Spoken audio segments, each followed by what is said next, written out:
Good evening, friends and humans of Earth. It's Chris Angel coming at you for another episode of Marketing for the Rest of Us. And at the time of this recording, we are 3 days on a hiatus. This is like I've been absent for 3 days. Part of that's because I've had a cold, crazy cold. This cold has been a bad round.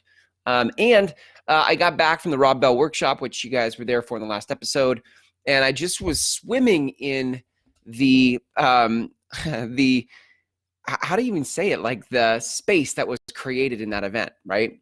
So much of my energy has been build, go, go, go. And it was really nice to get away and just expand my mind. So I was relishing, I was soaking in that space from that trip. So here we are, back at it, because that's what we do. Because like I say, the conversation can never stop. The conversation can never stop. Why? One, because you are leading a conversation in the world. If you have important work to do here, then congratulations, you have a conversation to lead in the world. And so if you have a conversation to lead, when would you ever stop leading that conversation? Right? Like the it's a bad day turns into a bad week, turns into a bad year is not a great way or strategy to lead a conversation for change in the world. When Gandhi said, be the change you want to see in the world, I'm pretty sure it didn't mean like, don't show up, right? So the cool part about marketing is that it is this built-in way for you to show up, right? So that being said, let's talk about today's topic, which is fruit follows focus. Fruit follows focus. Now, I feel like I say this all the time, and I'm just going to keep saying it because the world has still not shifted its thought process. I've seen a lot of people lately poking fun at all of the 10x this and 100x that, and rightfully so, because marketing has become so sensationalized, right? That when we're trying to one-up each other's sensationalizing. Yes, like, oh, don't 10x it, 11x it. No, 12x it. No, I'm going to 1000x it. No, I'm going to 1001x it. Right? Like, it's just ridiculous. Like, the space of marketing is ridiculous. And so what it's done in us as business people, humans with a business, is it's made us extremely impatient for a result. And this is a problem because many of you are not being patient enough in the work called sharing your message, leading your conversation. You try it for a week or a month. Maybe you've even tried it for a year. And when something doesn't pop, when a result doesn't show up, you're like, well, this doesn't work. I'm out. And right, like, if you don't stay with it long enough, what happens is all the effort dies. It just shrivels up on the vine. It dies on the vine, right? You, me, us, we leading conversations in the world have to have patience for what this is, for what you're building, for what you're doing. And unfortunately, the marketing people out there in the world have somehow planted a seed in your mind that you could have it yesterday, that all you have to do is buy a Facebook ad and that would immediately turn around and produce a lead for you. This is the dirty little secret in the background of marketing. Like, everybody tries to sensationalize their marketing because that's all you respond to anymore.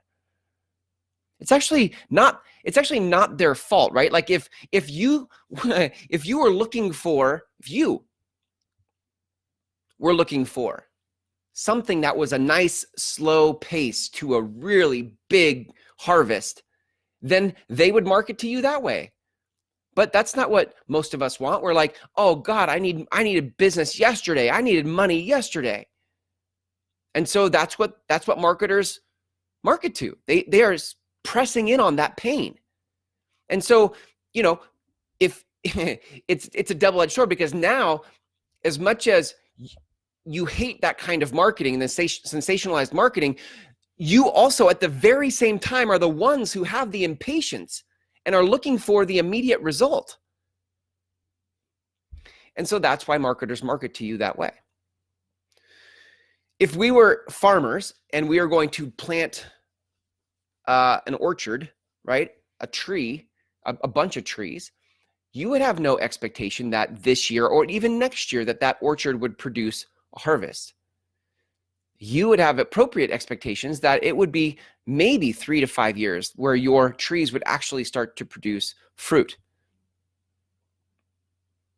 So you can see similarly that we're not speaking of apples, we're actually speaking of changing the world, transformation in the world. And transformation, like fruit, requires time and patience and nurturing.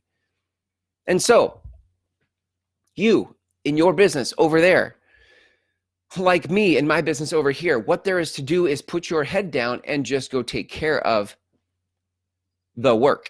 And the work, part of the work is fulfilling on the services you offer to those who have hired you. That's part of it.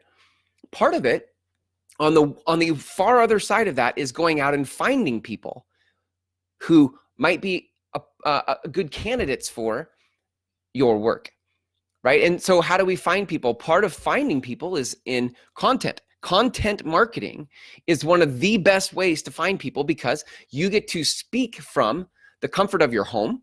You get to speak from on your terms. You don't have to put yourself on a stage. You don't have to go to networking meetings. In content marketing, you can simply stare into a camera or type into a keyboard what it is you see about the world and then put it in front of people who might be a likely audience for you.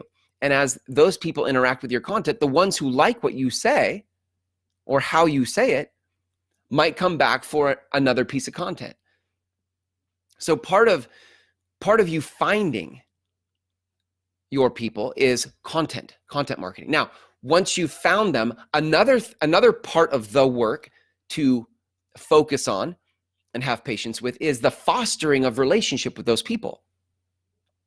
So once you find them, how do you continue to build relationship with them?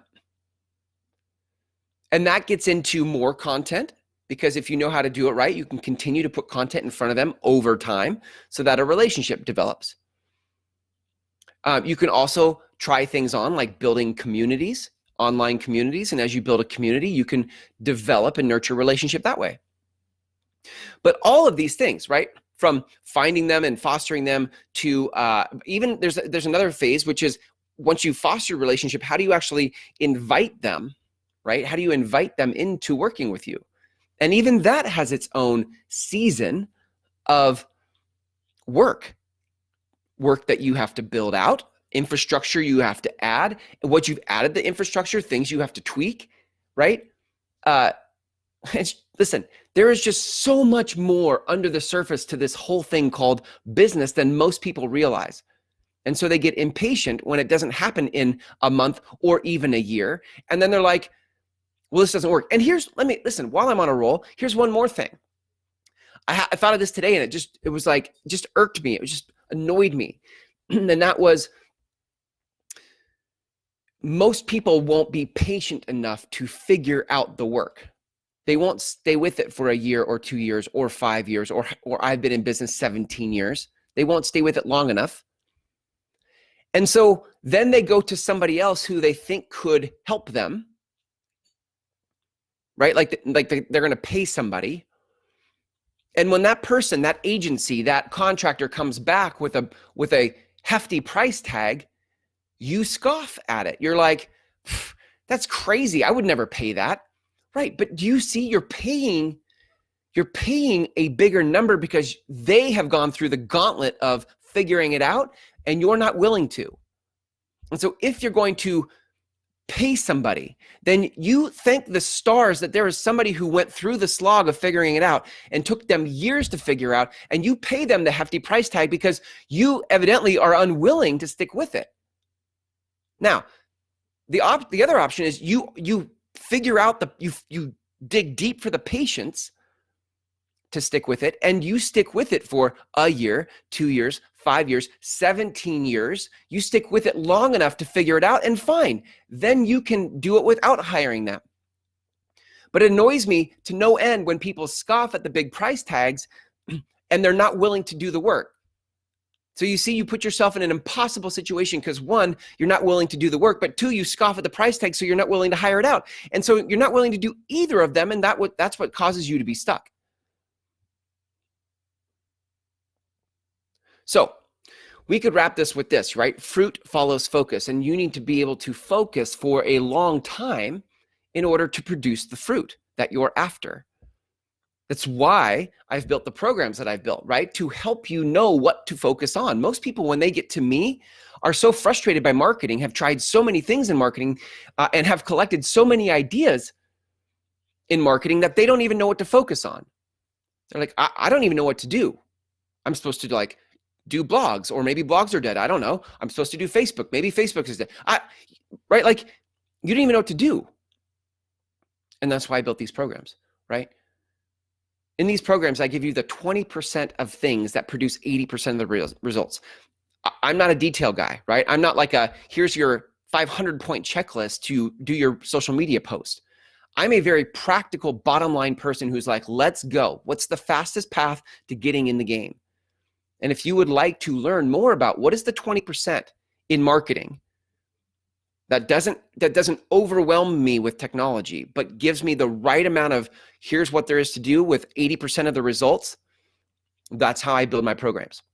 And you can learn about my first program in this entire sequence called the Groundswell Method Intensive by going to groundswellmethod.com. The link is in the comments of this, the text of this post, and you can go to groundswellmethod.com. There are some free videos waiting for you there, and you're going to watch those free videos to get a sense of what the program is. And on the last page of those videos is an application button. Simply click the Apply Today button and fill out the application for our next upcoming 6-week program, okay? Thanks for hanging out with me here tonight in this episode of Marketing for the Rest of Us. Until tomorrow when we go live again, here's to you focusing so that you can have the fruit.